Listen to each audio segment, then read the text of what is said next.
Beyond the Door, by Philip K. Dick. That night at the dinner table he brought it out and set it down beside her plate. Doris stared at it, her hand to her mouth. "My God, what is it?" She looked up at him, bright-eyed. "Well, open it." Doris tore the ribbon and paper from the square package with her sharp nails, her bosom rising and falling. Larry stood watching her as she lifted the lid. He lit a cigarette and leaned against the wall. "A cuckoo clock," Doris cried. "A real old cuckoo clock like my mother had." She turned the clock over and over. "Just like my mother had, when Pete was still alive." Her eyes sparkled with tears. "It's made in Germany," Larry said. After a moment he added, "Carl got it for me wholesale. He knows some guy in the clock business. Otherwise I wouldn't have." He stopped. Doris made a funny little sound. "I mean, otherwise I wouldn't have been able to afford it." He scowled. "What's the matter with you? You've got your clock, haven't you? Isn't that what you want?" Doris sat holding on to the clock, her fingers pressed against the brown wood. "Well," Larry said, "what's the matter?" He watched in amazement as she leapt up and ran from the room, still clutching the clock. He shook his head. "Never satisfied. They're all that way. Never get enough." He sat down at the table and finished his meal. The cuckoo clock was not very large. It was handmade, however, and there were countless frets on it, little indentations and ornaments scored in the soft wood. Doris sat on the bed drying her eyes and winding the clock. She set the hands by her wristwatch. Presently she carefully moved the hands to 2 minutes of 10. She carried the clock over to the dresser and propped it up. Then she sat waiting, her hands twisted together in her lap, waiting for the cuckoo to come out, for the hour to strike. As she sat she thought about Larry and what he had said. And what she had said too, for that matter, not that she could be blamed for any of it. After all, she couldn't keep listening to him forever without defending herself. You had to blow your own trumpet in the world. She touched her handkerchief to her eyes suddenly. Why did he have to say that, about getting it wholesale? Why did he have to spoil it all? If he felt that way he needn't have got it in the first place. She clenched her fists. He was so mean, so damn mean. But she was glad of the little clock sitting there ticking to itself, with its funny grilled edges in the door. Inside the door was the cuckoo, waiting to come out. Was he listening, his head cocked on one side, listening to hear the clock strike so that he would know to come out? Did he sleep between hours? Well, she would soon see him, she could ask him. And she would show the clock to Bob. He would love it. Bob loved old things, even old stamps and buttons. He liked to go with her to the stores. Of course, it was a little awkward, but Larry had been staying at the office so much, and that helped. If only Larry didn't call up sometimes too. There was a whir. The clock shuddered and all at once the door opened. The cuckoo came out, sliding swiftly. He paused and looked around solemnly, scrutinizing her, the room, the furniture. It was the first time he had seen her, she realized, smiling to herself in pleasure. She stood up, coming towards him shyly. "Go on," she said. "I'm waiting." The cuckoo opened his bill. He whirred and chirped, quickly, rhythmically. Then, after a moment of contemplation, he retired. And the door snapped shut. She was delighted. She clapped her hands and spun in a little circle. He was marvelous, perfect, and the way he had looked around, studying her, sizing her up. He liked her. She was certain of it. And she, of course, loved him at once, completely. He was just what she had hoped would come out of the little door.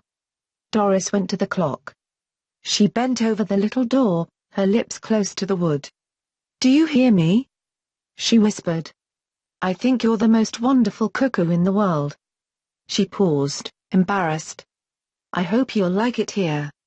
Then she went downstairs again, slowly, her head high. Larry and the cuckoo clock really never got along well from the start. Doris said it was because he didn't wind it right, and it didn't like being only half-wound all the time. Larry turned the job of winding over to her. The cuckoo came out every quarter hour and ran the spring down without remorse, and someone had to be ever after it, winding it up again. Doris did her best, but she forgot a good deal of the time.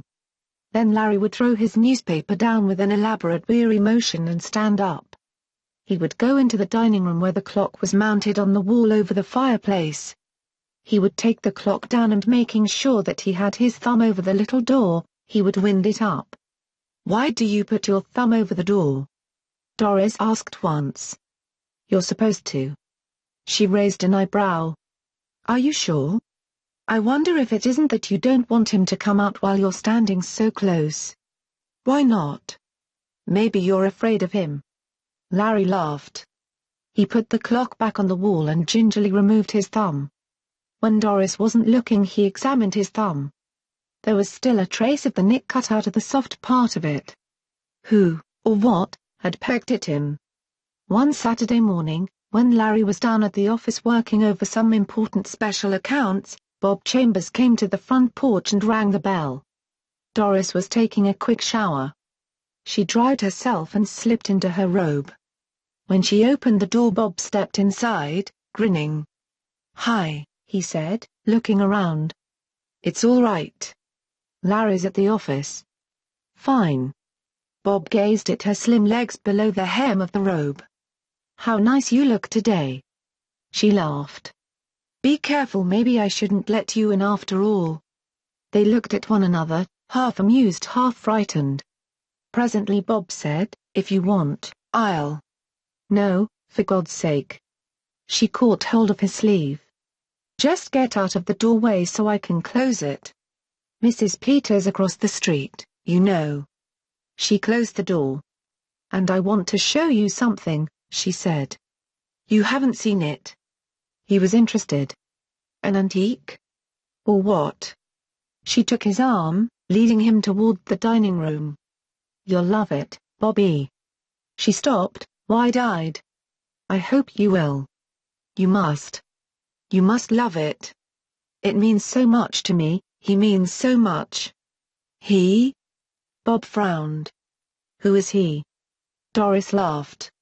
"You're jealous, come on." A moment later they stood before the clock, looking up at it. "He'll come out in a few minutes. Wait until you see him. I know you two will get along just fine." "What does Larry think of him?" "They don't like each other. Sometimes when Larry's here he won't come out. Larry gets mad if he doesn't come out on time. He says." "Says what?" Doris looked down. "He always says he's been robbed, even if he did get it wholesale." She brightened. "But I know he won't come out because he doesn't like Larry. When I'm here alone he comes right out for me, every 15 minutes, even though he really only has to come out on the hour." She gazed up at the clock. "He comes out for me because he wants to. We talk. I tell him things. Of course, I'd like to have him upstairs in my room, but it wouldn't be right." There was the sound of footsteps on the front porch. They looked at each other, horrified. Larry pushed the front door open, grunting. He set his briefcase down and took off his hat. Then he saw Bob for the first time. "Chambers. I'll be damned." His eyes narrowed. "What are you doing here?" He came into the dining room. Doris drew her robe about her helplessly, backing away. Bob began. "That is, he broke off, glancing at Doris. Suddenly the clock began to whir. The cuckoo came rushing out, bursting into sound. Larry moved towards him. "Shut the din off," he said. He raised his fist toward the clock. The cuckoo snapped into silence and retreated. The door closed. "That's better." Larry studied Doris and Bob, standing mutely together. "I came over to look at the clock," Bob said. "Doris told me that it's a rare antique and that." "Nuts. I bought it myself." Larry walked up to him. "Get out of here." He turned to Doris. "You too. And take that damn clock with you." He paused, rubbing his chin. No. Leave the clock here. It's mine. I bought it and paid for it. In the weeks that followed after Doris left, Larry and the cuckoo clock got along even worse than before. For one thing, the cuckoo stayed inside most of the time, sometimes even at 12 o'clock when he should have been busiest. And if he did come out at all, he usually spoke only once or twice, never the correct number of times. And there was a sullen, uncooperative note in his voice, a jarring sound that made Larry uneasy and a little angry. But he kept the clock wound, because the house was very still and quiet and it got on his nerves not to hear someone running around, talking and dropping things. And even the whirring of a clock sounded good to him. But he didn't like the cuckoo at all. And sometimes he spoke to him. Listen, he said late one night to the closed little door. I know you can hear me. I ought to give you back to the Germans, back to the Black Forest. He paced back and forth. I wonder what they're doing now, the two of them. That young punk with his books and his antiques. A man shouldn't be interested in antiques. That's for women. He set his jaw. Isn't that right? The clock said nothing. Larry walked up in front of it. Isn't that right? He demanded. Don't you have anything to say? He looked at the face of the clock. It was almost 11, just a few seconds before the hour. All right. I'll wait until 11. Then I want to hear what you have to say. You've been pretty quiet the last few weeks since she left. He grinned wryly. Maybe you don't like it here since she's gone. He scowled. Well, I paid for you, and you're coming out whether you like it or not, you hear me? 11 o'clock came. Far off, at the end of town, the great tower clock boomed sleepily to itself. But the little door remained shut. Nothing moved. The minute hand passed on and the cuckoo did not stir. He was someplace inside the clock, beyond the door, silent and remote. All right, if that's the way you feel, Larry murmured, his lips twisting. But it isn't fair. It's your job to come out. We all have to do things we don't like. He went unhappily into the kitchen and opened the great gleaming refrigerator. As he poured himself a drink, he thought about the clock. There was no doubt about it, the cuckoo should come out, Doris or no Doris.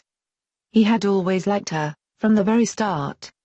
They had got along well, the two of them. Probably he liked Bob too, probably he had seen enough of Bob to get to know him. They would be quite happy together, Bob and Doris and the cuckoo. Larry finished his drink. He opened the drawer at the sink and took out the hammer. He carried it carefully into the dining room. The clock was ticking gently to itself on the wall.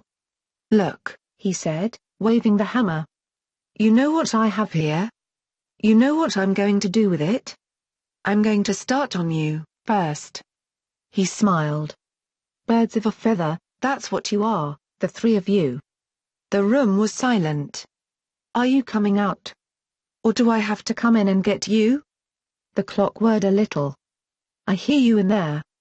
You've got a lot of talking to do, enough for the last 3 weeks. As I figure it, you owe me. The door opened. The cuckoo came out fast, straight at him. Larry was looking down, his brow wrinkled in thought. He glanced up, and the cuckoo caught him squarely in the eye. Down he went, hammer and chair and everything, hitting the floor with a tremendous crash. For a moment the cuckoo paused, its small body poised rigidly. Then it went back inside its house. The door snapped tight shut after it. The man lay on the floor, stretched out grotesquely, his head bent over to one side. Nothing moved or stirred. The room was completely silent, except, of course, for the ticking of the clock. I see, Doris said, her face tight. Bob put his arm around her, steadying her. Doctor, Bob said, can I ask you something? Of course, the doctor said. Is it very easy to break your neck, falling from so low a chair? It wasn't very far to fall. I wonder if it might not have been an accident. Is there any chance it might have been suicide? The doctor rubbed his jaw. I never heard of anyone committing suicide that way. It was an accident. I'm positive. I don't mean suicide, Bob murmured under his breath, looking up at the clock on the wall. I meant something else. But no one heard him. The end.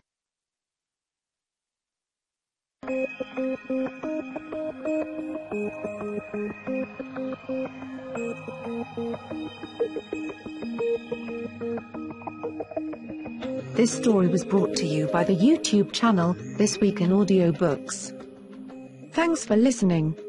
If you'd like to hear more, don't forget to subscribe.